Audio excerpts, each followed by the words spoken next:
નમસ્કાર વિદ્યાર્થી મિત્રો, કેમ છો?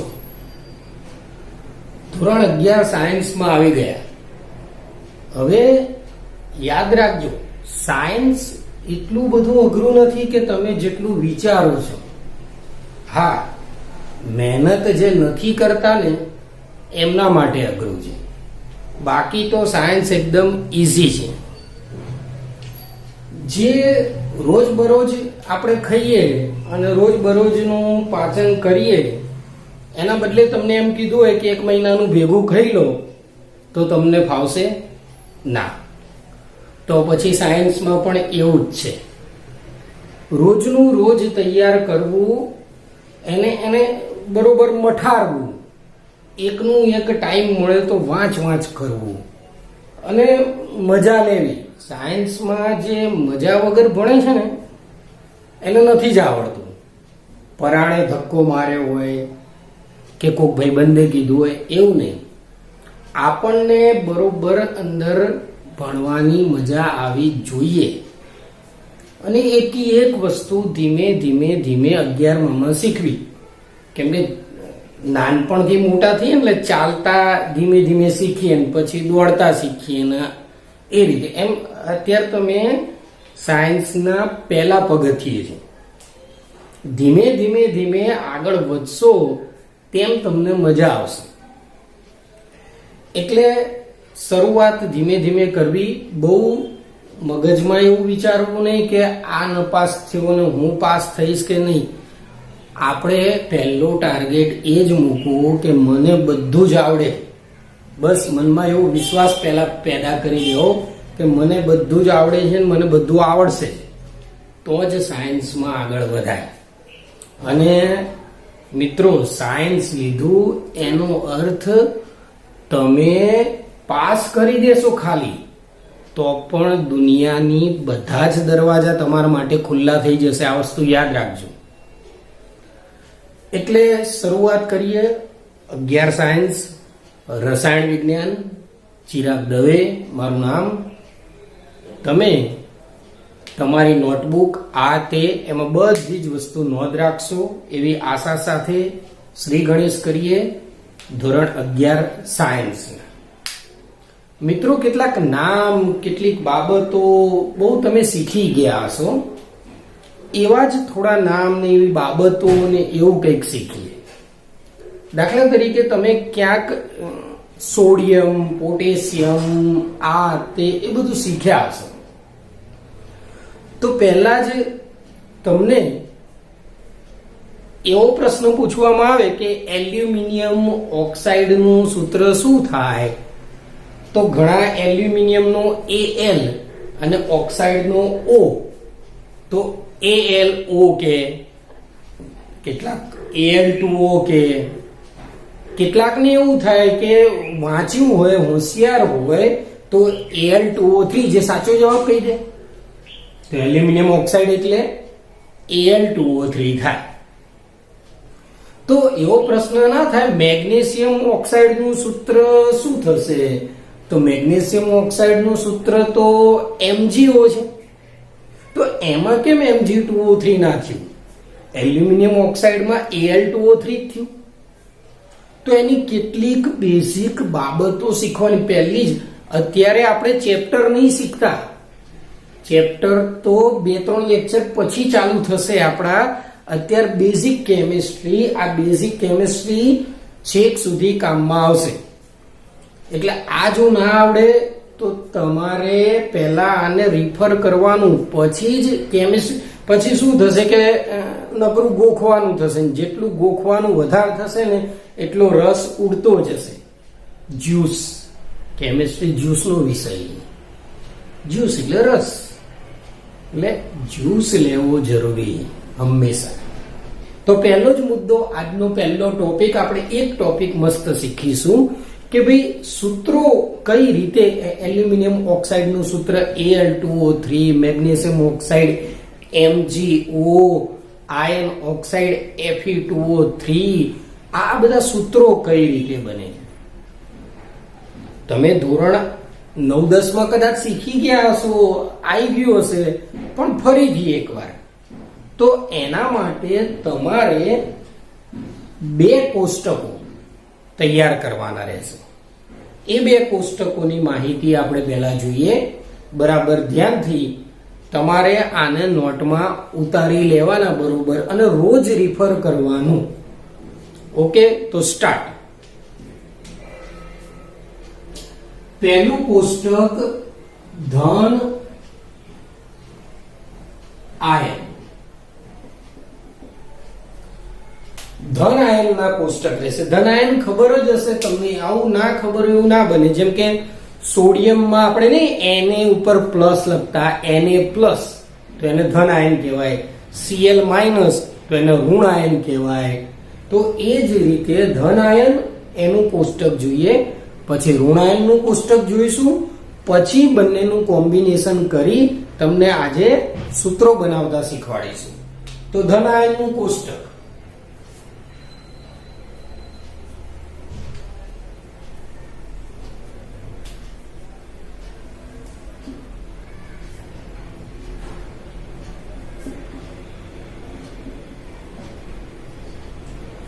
ઉપર +1 +2 +3 લખ્યું. એનો અર્થ સોડિયમની ઉપર Na+1 આવે.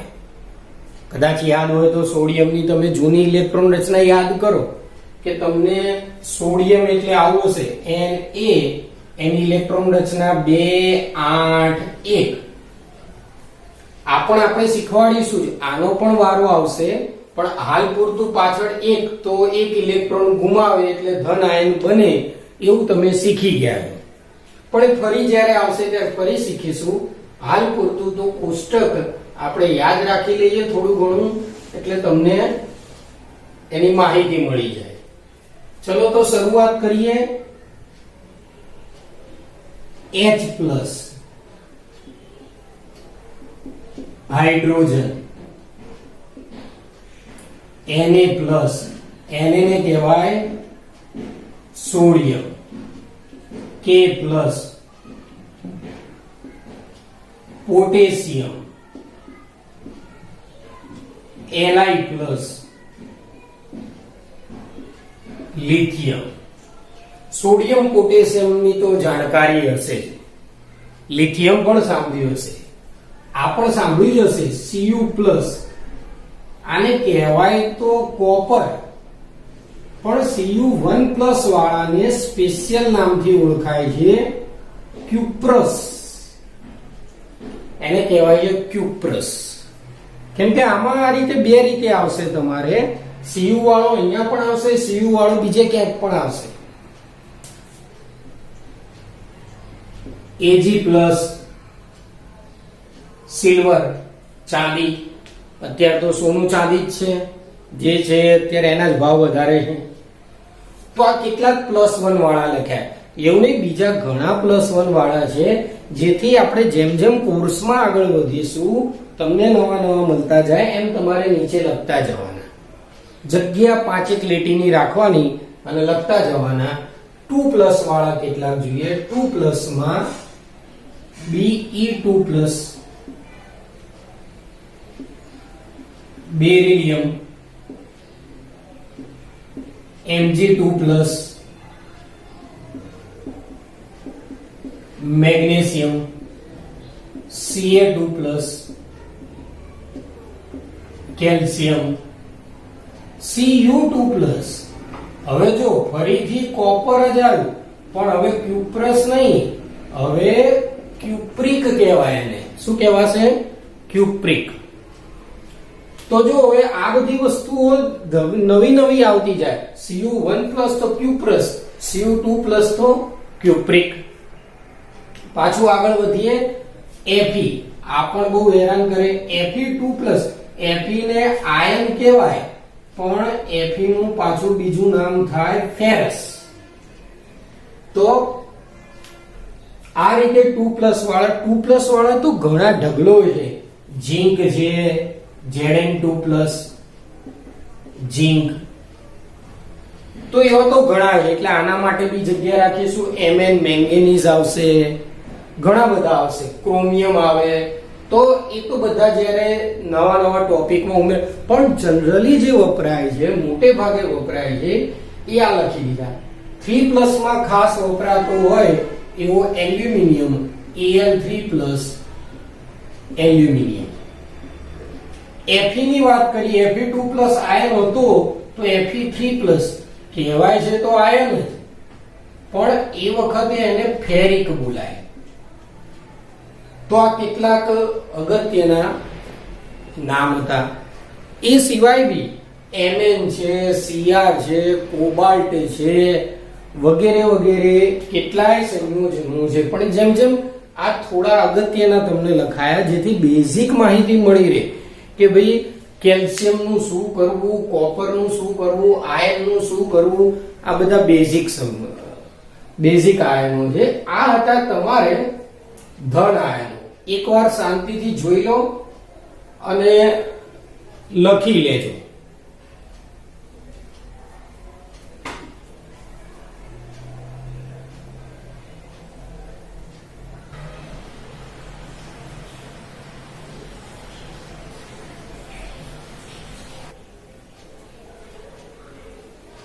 સરસ. તો હવે ઋણ આયન વિશે બી થોડી માહિતી લઈએ. જો ઋણ આયન છે ને એ આના કરતા થોડા જોખમી નામ યાદ રાખવા માટે, એટલે થોડું ધ્યાનથી. અને જ્યારે આપણે સૂત્ર બનાવતા શીખીશું ત્યારે ધન આયન અને ઋણ આયન તમને મોઢે હોવા જોઈએ, અથવા થોડા સમય માટે તમે ચોપડાનો ઉપયોગ કરી શકશો. એકલા ધન આયન કે એકલા ઋણ આયન થી નામ નહીં બને. એટલે બરોબર જો આ આયનોના નામ ખબર હશે તો તમને મજા આવશે. કોઈ પણ પૂછે કેલ્શિયમ ક્લોરાઇડ, ફટ દઈને સૂત્ર આવડી જાય. કેલ્શિયમ સલ્ફેટ, એલ્યુમિનિયમ ઓક્સાઇડ, બધા જ સૂત્રો આવડી જશે. પણ શરત એટલી, આ કોષ્ટક ચલાવીએ એ કોષ્ટકના બધા જ આયનો તૈયાર કરવા પડે. તો સ્ટાર્ટ કરીએ. ઋણ આયન ખાસ ધ્યાન રાખવાનું છે, જોઈ લઈએ. ચલો.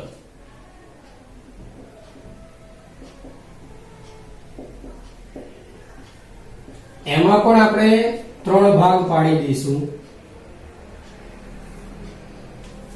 -1, -2, -3.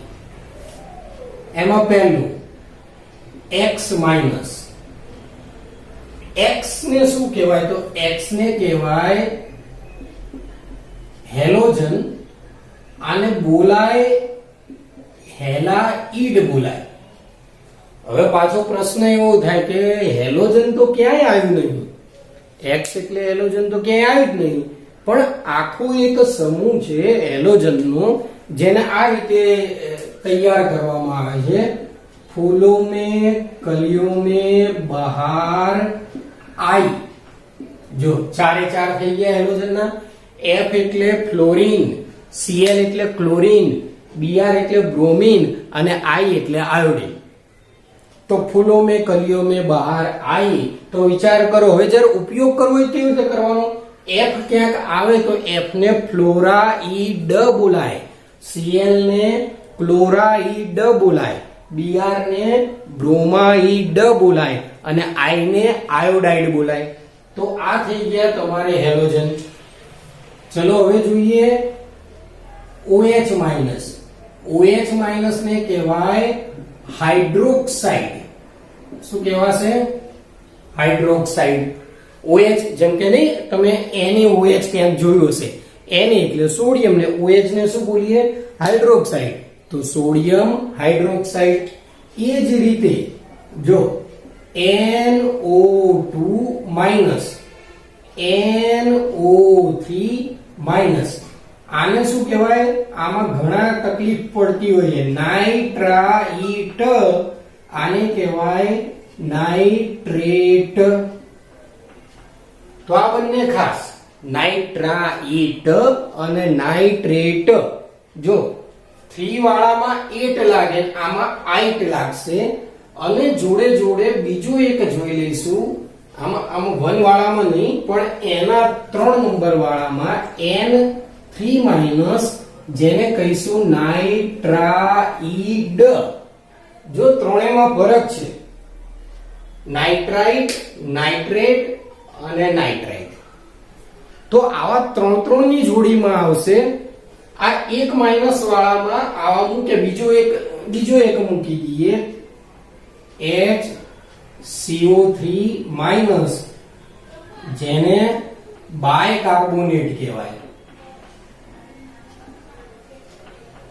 હાઇડ્રોજન કાર્બોનેટ પણ કહેવાય. અત્યારે નહીં બધા કોરોનામાં કહેતા કે ભાઈ શાકભાજી લાવો તો ખાવાનો સોડા અંદર નાખો, તો એમાં બાયકાર્બોનેટ આવતો હોય.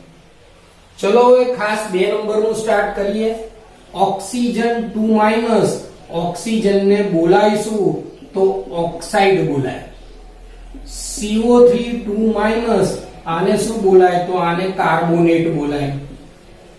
એ સિવાય જો SO4 2 minus, SO3 2 minus, S 2 minus, આને કહેવાય સલ્ફેટ, આને કહેવાય સલ્ફાઇડ, આને કહેવાય સલ્ફાઇડ. એટલે ફેટ પકડો તો ફાઇટ થાય અને પછી ફાઇડ જ થાય. તો આ રીતનું આમાં આવશે. બીજા બે ખાસ મિત્રો છે, CrO4 2 માઇનસ, આને કહેવાય ક્રોમેટ, Cr2O7 ઉપર 2 માઇનસ, આને કહેવાય ડાયક્રોમેટ. તો આ બધા 2 માઇનસ વાળા છે.